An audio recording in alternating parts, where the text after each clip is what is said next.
Hello अस्सलाम वालेकुम। आज का जो हमारा टॉपिक है वो है alpha beta pruning. Alpha beta pruning के हमने यहाँ पर कुछ पॉइंट्स लिखे हैं। जिस तरह it is a modified version of min max algorithm. जो अल्फ़ा बीटा प्रूनिंग है वही मिन मैक्स का एक मॉडिफाइड वर्जन है। और there is a technique by which without checking every, इसमें हमारे पास इसमें ये टेक्निक होती है कि हम हर एक नोड पे जाके नहीं चेक करते कि हमारी वैल्यूज़ हर एक नोड पे हमें नहीं जाना पड़ता जिस तरह हम मिन मैक्स में जाते थे। Alpha beta pruning cutting branches of this tree that want affect the final decision. Alpha beta में जो हमारे पास प्रूनिंग होती है हमें हर एक नोड पे जाके ज़रूरत नहीं होती है। इस वजह से हम वो जो ब्रांचेज होती हैं हम उनको प्रून कर देते हैं और उससे हमारा जो फाइनल डिसीजन होता है उसके ऊपर हमारा कुछ भी असर नहीं पड़ता। इससे हमारे पास सिर्फ ये चीज़ होती है कि हमारा टाइम जो होता है वो बच जाता है। मिन मैक्स में जो हमारी टाइम कम्प्लेक्सिटी ज़्यादा आ रही होती है, इसमें हमारे पास टाइम कम्प्लेक्सिटी जो है हमारे पास बहुत कम आ जाती है। इसी तरह फिर हमारे पास है जी, इसमें जो अल्फ़ा होता है वो हमारे पास मैक्स होता है और बीटा जो होता है हमारे पास मिन होता है। इसमें हमारे पास एक फार्मूला होता है अल्फ़ा ग्रेटर देन बीटा, जब हमारे पास होगा तब हम क्या करेंगे, तब हम प्रूनिंग करते हैं। और इसी तरह हमारे पास ये एक ट्री है, एक एग्जांपल्स है, इसको भी हम सॉल्व करेंगे तो हमें ज़्यादा बेहतर समझ आ जाएगी। अब हम स्टार्ट करेंगे सबसे नीचे से, यहाँ 10 से। 10 से हमने क्या लेना है, हमने मीन्स वैल्यू लेनी है। तो हमने सबसे पहले यहाँ से 10 लिया। 10 हमारे पास बीटा, अब हमारे पास क्या हो गया, यहाँ पर बीटा हमारे पास हो गया 10 हो गया। अब हम नेक्स्ट देखेंगे कि नेक्स्ट हमारे पास इसमें हमारे पास वैल्यूज़ क्या है, 11 है। तो हमारे पास ये ऑलरेडी, हमें इस ब्रांच की कोई ज़रूरत नहीं है, हमारे पास ऑलरेडी ही ये हमारे पास 10 आ चुकी है। और बी अल्फ़ा हमारे पास इक्वल टू माइनस इन्फिनिटी है और यही वैल्यू हमारी ऊपर जाके अल्फ़ा 10 हो जाएगी और बीटा हमारे पास इन्फिनिटी हो जाएगा। तो अब हम आते हैं नेक्स्ट, यहाँ पर हम आएंगे। यहाँ से हम फिर दोबारा देखेंगे कि हमारी यहाँ पर मिन वैल्यू क्या है।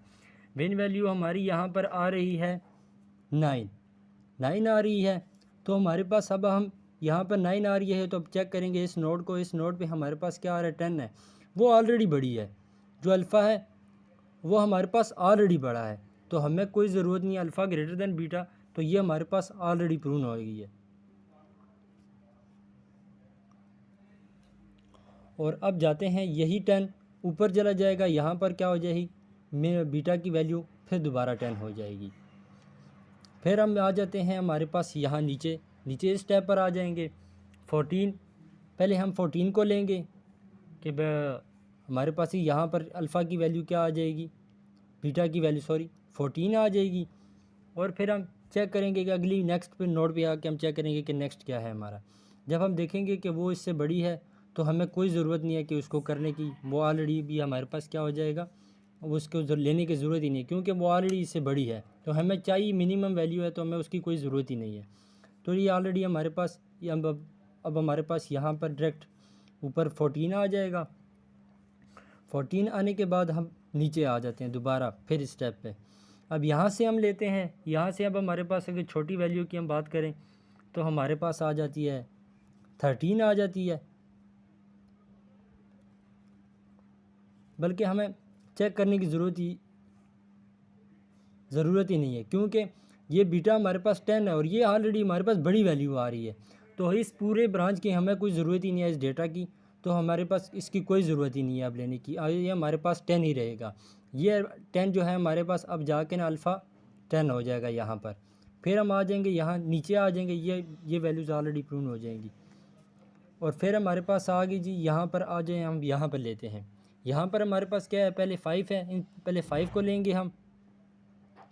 5 को जैसे ही हमने लिया और यहाँ पर क्या हमारे पास बीटा इज़ इक्वल टू 5 हो गया। अल्फ़ा की जो वैल्यू है वो हमारे पास क्या ऑलरेडी ऊपर हमारे पास 10 आई हुई है। तो बीटा हमारे पास 5 है। हम नेक्स्ट नोट पे जाके चेक करते हैं हमारे पास क्या है, 2 है। तो 2 की तो हमें ऑलरेडी ज़रूरत ही नहीं है क्योंकि हमारी वैल्यूज़ तो 10 है। तो ये 5 तो ऑलरेडी छोटा आ रहा है हमारे पास। तो हमें अगर जब वो 2 तो है, 2 जो है वो बहुत ही ज़्यादा छोटा है क्योंकि ऊपर जो हमारे पास मेन नोड है, जो ऊपर मेन नोड है उसमें हमारे पास ऑलरेडी 10 है। तो इस 2 की हमें कोई ज़रूरत ही नहीं है। तो यह ऑलरेडी हमारे पास ये भी कट जाता है। फिर हम इसी 5 को ऊपर लेके जाते हैं और फिर यहाँ पर आते हैं तो यहाँ पर हम चेक करते हैं कि ये वैल्यू तो उससे भी ज़्यादा छोटी है, तो इस अगर यहाँ पर हम 4 ले आते हैं तो ये उससे भी ज़्यादा छोटी है, तो इसको भी हमें करने की ज़रूरत नहीं है। तो ये वैल्यू डायरेक्ट बीटा की वैल्यू अब क्या हो जाएगी, 5 हो गई है, और अल्फ़ा जो है हमारे पास ऑलरेडी 10 है। तो ये 5 और जो हमारे पास मैक्स है वो ऑलरेडी 10 है, और यहाँ पर बीटा हमारे पास क्या आ गया, बीटा हमारे पास 5 आ गया। तो इस पूरे ब्रांच को हमें चेक करने की ज़रूरत ही नहीं है, क्योंकि यहीं पे हमारे पास ये 5 आ गया ये, और वो हमारे पास ऑलरेडी बड़ा है। तो इस वजह से इसको आगे सॉल्व करने की ज़रूरत ही नहीं है, ये पूरी की पूरी ब्रांच हमारे पास प्रूवन हो जाएगी। ये हमारे पास जो हमारे पास आंसर है तो वो हमारा मैक्स वैल्यू जो होगी हमारी 10 ही आएगी। इसमें मेन चीज़ ये होती है कि मिन मैक्स में हम जाते थे कि हर एक नोड पे हमें जाना पड़ता था और वैल्यूज़ चेक करनी पड़ती थी। अल्फ़ा बीटा में हमारे पास ये होता है कि हम हर एक नोड पे जाके नहीं चेक करते, बस सिंगली जाते हैं, जो यहाँ पर हमें वैल्यूज़ मिलती हैं बस वहीं से हम उठाते हैं, और जो बाकी जो वैल्यूज़ होती हैं हम जो बाकी ब्रांचेज़ होती हैं हम उनको प्रूव कर देते हैं। इससे हमारी टाइम कम्प्लेक्सिटी कम हो जाती है, और जो हमारा जो टाइम होता है वो हमारा बेस्ट आ जाता है। इसीलिए ये हमारे पास जो एआई गेमिंग्स वगैरह जितनी भी होती हैं उसमें ज़्यादातर ये यूज़ होती है, क्योंकि इसकी टाइम कम्प्लेक्सिटी ज़्यादा अच्छी होती है।